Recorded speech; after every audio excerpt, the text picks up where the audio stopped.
We have a lot happening tonight. We begin with breaking news on President Trump's tariffs, announcing just a short time ago on what he calls Liberation Day. Good evening. I'm Lowell Rose. I'm Karen Edwards. The tariffs are expected to raise prices on just about everything. Trump announcing a 10% baseline tariff on just about all imported goods, from food to clothing and cars to electronics. Costs are expected to rise. The White House saying Trump's tariffs will not add on to existing taxes on imports of steel, aluminum, and automobiles.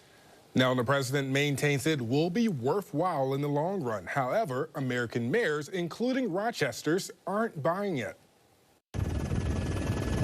These measures hurt Canadians and American businesses and workers. So I would tell you my greatest concern is for my constituents who live below or near the poverty line, and especially their children. Rochester Mayor Malik Evans joining other mayors across the U.S. and Canada concerned about the impact President Trump's tariff policies will have on their communities.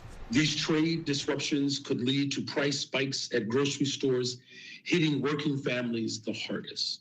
These folks already are making impossible decisions with their incomes and expenses: rent or medicine, rent for healthy foods, rent or school clothes for their children. Leaders from both countries say the trade war between the U.S. and Canada could raise the price of cars, lumber, steel, gas, food, and manufacturing products. I would argue that a lot of the impacts have already begun.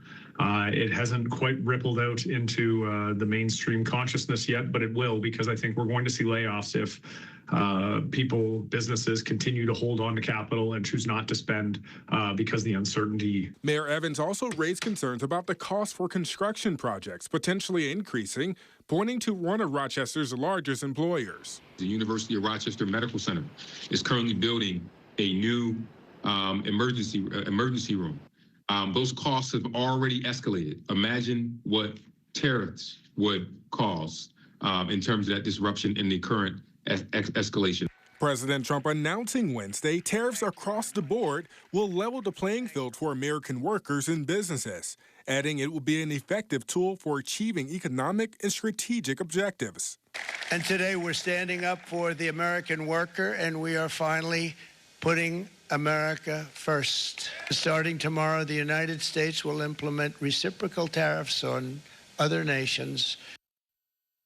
No, Mayor Evans says that 25% tariffs on Canadian goods could threaten 55,000 jobs and $17.4 billion in revenue for New York State.